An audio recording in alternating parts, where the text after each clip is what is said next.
சூர்யா வந்து மகா வந்து சந்தோஷப்படுத்துறதுக்காக நிறைய விஷயங்கள் வந்து செய்ய ஆரம்பிக்கிறாரு. அவங்களுக்கு பிடிச்ச இடத்துக்கு கூட்டிகிட்டு போகிறாரு, அவங்களுக்கு பிடிச்ச சாப்பாடெலாம் வாங்கி கொடுக்குறாரு. அதே மாதிரி அவங்களுக்கு வந்து நிறைய ஷாப்பிங் பண்ணி கொடுக்குறாரு. இந்த இதெல்லாம் பண்ணதால் சூர்யாவை பார்த்துட்டு மகா ரொம்ப இம்ப்ரெஸ் ஆகுறாங்க. அடுத்து வந்து சூர்யா வந்து அவங்க வீட்டுக்கு கூட்டின்னு போகிறாரு. அங்கே பார்த்துட்டு எங்கள் வீட்டுக்காங்க நிஜமாவா அப்படின்னு சொல்லிட்டு ரொம்ப சந்தோஷப்படுறாங்க. உடனே கோட்டீஸ்வரிக்கு சந்தோஷம் தாங்கவே முடியல. கிஃப்ட்லாம் நிறைய வாங்கிட்டு போயிட்டு கொடுக்குறாரு கோட்டீஸ்வரிக்கும் அவங்க வீட்டில் எல்லாருக்குமே. அதெல்லாம் பார்த்து வந்து ரொம்ப வந்து அப்படியே ஒன்றும் புரியாமல் யோசிக்கிறாங்க. மகா எப்படிங்க இப்படி அசத்துறீங்க அப்படின்னு சொல்லிட்டு, இதுக்கப்புறம் உனக்கு பிடிச்சது தான் மகா நான் செய்வேன் அப்படின்னு சொல்லிட்டு சந்தோஷப்படுத்துகிறார். உடனே மகாவுக்கு சந்தோஷம் தாங்க முடியல. இன்றைக்கி நான் எவ்வளோ சந்தோஷமாக இருக்குது தெரியுமா அப்படின்னு சொல்லிட்டு சந்தோஷத்தை பகிர்ந்துக்கிறாங்க. அடுத்து மகாவும் சூர்யா சரி ஓகேன்னு சொல்லிட்டு எல்லாருக்கிட்டையும் சொல்லிட்டு வீட்டுக்கு கிளம்புறாங்க. இங்கே வந்து என்ன பண்ணுறது, பணம் இந்த மாதிரி காணுமே, ஏன் வந்து இந்த மாதிரி மகா வந்து அஜாக்கிரதையாக இருக்கா, ஒன்றுமே புரியல, பொறுப்பான பொண்ணாச்சு, சாவியும் வந்து இங்கே வச்சுட்டு போயிட்டா, அதே மாதிரி வந்து பணமும் காணும், எனக்கு ஒன்றுமே புரியல அப்படின்னு சொல்லிட்டு சொல்லிட்டு இருக்காங்க ராஜலட்சுமி. காயத்ரி வந்து மகாவை ரொம்ப மோசமாக பேசுகிறாங்க. எல்லாருமே வந்து கூட சேர்ந்து பேசுகிறாங்க. அனாமிகாவும் சித்ராவும் இதெல்லாம் பார்த்துட்டு வந்து ராஜலட்சுமி சொல்கிறாங்க, மகா வந்து அப்படிப்பட்ட பொண்ணே கிடையாது. ஆனால் மகா எதுக்காக காசு எடுத்தாலும் என்கிட்ட சொல்லியிருக்கலாம், அதுதான் அவன் மேலே வருத்தம், வேறு எதுவுமே கிடையாது, தேவையில்லாதான் பேசாதீங்கன்னு திட்டிகிட்டு இருக்காங்க. அந்த டைமில் கரெக்டாக ராகவனும் அவங்க தம்பியும் அங்கே வராங்க. அவங்க வந்து பார்த்துட்டு மகா அப்படிப்பட்ட பொண்ணு கிடையாது, தேவையில்லை மகா பற்றி பேசுகிறீங்க, அப்புறம் அவ்வளோதான், அவள் ஏதாவது செஞ்சிருந்தாலும் அது கரெக்டாக தான் செஞ்சிருப்பா, தேவையில்லாமல் அவளை பற்றி இப்படி தான் தப்பாக பேசாதீங்கன்னு சொல்லிட்டு திட்டி விடுறாங்க. அடுத்து வந்து இங்கே என்ன பண்ணுறாங்க, அப்போ கூட வந்த உண்மை தெரிஞ்சிடும்ல, அவங்க வீட்டுக்கு தான் கொடுத்துருப்பா அப்படின்னு சொல்லிட்டு பேசிகிட்டே இருக்காங்க காயத்ரி. சூர்யா மகா வராங்க. சூர்யா கிட்டே இந்த விஷயத்த சொல்கிறாங்க. பார்த்து ஏங்க மகா எப்படி பண்ணியிருக்கான்னு சொல்லிட்டு கேளு மகா கிட்ட அப்படின்னு சொல்லி சொன்னோன்னே மகா என்ன பண்ணுறது ஒன்றும் புரியாமல் யோசிக்கிறேன். பணத்தை காணுமா, சாவி அப்படின்னு சொல்லிட்டு யோசிக்கிறாங்க. ஆமாம், காலையில் சாவி நம்ம வீட்டில் அங்கேயே ரூம்லேயே வச்சுட்டு வந்துட்டுமே, ரூமில் வச்ச சாவி எப்படி ஹாலுக்கு வந்தது ஒன்றும் புரியலையே அப்படின்னு சொல்லிட்டு மகா யோசிக்கிறாங்க. என்ன மகா திரு முடிக்கிற, கேட்ட கேள்விக்கு பதில் சொல்லு அப்படின்னு சொல்லிட்டு காயத்ரி சொல்கிறாங்க. நான் பதில் சொல்லட்டுமா அப்படின்னு சொல்லிட்டு சூர்யா சொல்கிறாரு. அதிர்ச்சி அடைகிறாங்க எல்லாருமே. மகா அப்படிப்பட்ட பொண்ணே கிடையாது, அப்படி எடுக்க வேண்டிய அவசியம் அவளுக்கு கிடையவே கிடையாது.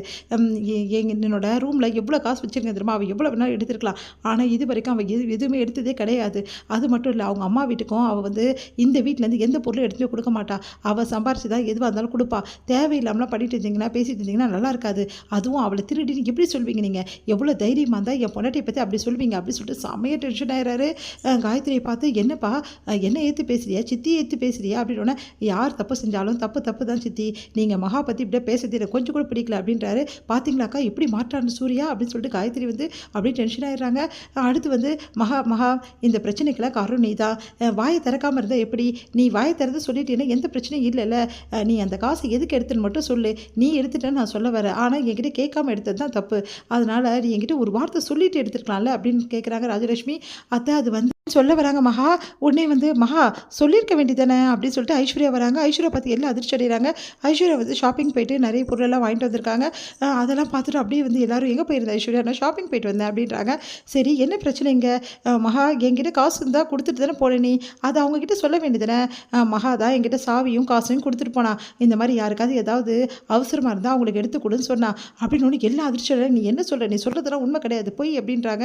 சித்ரா பொய்யா, எப்படி சொல்கிறீங்க அத்தை பொய்ன்னு சொல்லிட்டு அப்படின்னோடனே அப்படியே அதிர்ச்சியாக பார்த்துட்டே இருக்காங்க. உடனே வந்து அது வந்து உங்களுக்கு சொல்ல முடியல, அப்போ நான் சொல்கிறது உண்மைன்னு ஒத்துக்குங்க, இங்கே பாருங்கள் எல்லாருக்கும் சொல்கிறேன், மகா வந்து என்கிட்ட சாவியையும் அதுக்கப்புறம் வந்து காசையும் கொடுத்துட்டு தான் போனா, அர்ஜென்ட்டாக போனோம், நான் போனால் வந்து காசு எடுக்க முடியாதுன்னு சொல்லிட்டு கொடுத்துட்டு போனா அப்படின்னோடனே, சாவி உங்ககிட்ட தான் கொடுத்தாளா, ஆமாம் என்கிட்ட தான் கொடுத்தா, அப்போ நீ தான் அஜாக்கிரதையாக இங்கே வச்சுட்டியா சாவியை அப்படின்னா, ஏதோ அவசரத்தில் போகும்போது வச்சுட்டு அத்தை சாரி அப்படின்னா, அதுக்கு தான் உங்ககிட்ட பொறுப்பு ஒப்படைக்காமல் மகா கிட்ட நாங்கள் ஒப்படைச்சோம் அப்படின்னு சொல்லிட்டு ராஜலட்சுமி சொல்கிறாங்க. என்ன மகாடி என்கிட்ட சொல்கிறது இல்லையா ஒரு வார்த்தை அப்படின்னோடனே, இப்போ பாரு தேவையில்லாமல் உன்னை பற்றி பேசுகிறாங்க அப்படின்னா ஐஸ்வர்யா கிட்ட கேட்குறாங்க. சரி அப்போ அந்த பணம் எங்கே உங்ககிட்ட தான் இருக்கா, ஷாப்பிங் பண்ணிட்டியா எல்லா பணத்துக்கும் அப்படின்னு சொல்லிட்டு கேட்குறாங்க. உடனே வந்து அது எப்படி ஷாப்பிங் பண்ணுவேன், ஏன் பணத்தில் நான் ஷாப்பிங் பண்ணேன், இதெல்லாம் வேறு காசு, அவள் கொடுத்த காசு அப்படியே தான் இருக்கு, இருங்க எடுத்துகிட்டு வரேன் அப்படின்னு சொல்லிட்டு பெட்ரூம் போயிட்டு 5 லட்ச ரூபா எடுத்து வந்து கொடுக்குறாங்க. இந்தாங்க காசு அப்படின்னு சொல்லிட்டு எல்லாருமே அதிர்ச்சியாக பார்க்குறாங்க. உடனே வந்து அதான் காசு வந்துருச்சுல, மகா பற்றி இவ்வளோ பேசுனீங்கல்ல, அதுக்கு மகா கிட்ட சாரி கேளுங்க அப்படின்றாங்க ராஜலட்சுமி. அதை கேட்டு அப்படியே டென்ஷன் ஆகிடுறாங்க காயத்ரி.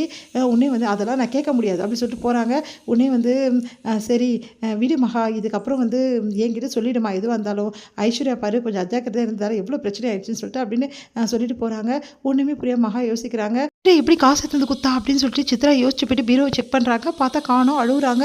அப்போ அவங்க பையன் வந்து ஏமா எடுத்த காசு தானே திருப்பி கொடுத்தா, இல்லைன்னு தப்பு இருக்குது அப்படின்னோடனே, அது இல்லைடா 5 லட்சம் இல்லைடா 10 லட்சம் வச்சு ஏதோ 10 லட்சத்தை காணாமா அப்படின்னோடனே, உடனே அந்த ஐஸ்வர்யா தான் எடுத்துருப்பா, ஐஸ்வர்யா எங்கே காசு அப்படின்னா ஷாப்பிங் பண்ணிட்டேன், 5 லட்சத்துக்கு 5 லட்சம் பெனால்ட்டி, என் தங்கச்சி மாட்டி விட பார்த்தீங்களா அதுக்கு அனுப்புவீங்க அப்படின்னு சொல்லிட்டு போகிறாங்க. அதிர்ச்சி அடைகிறாங்க சித்ரா. இது முடியுது.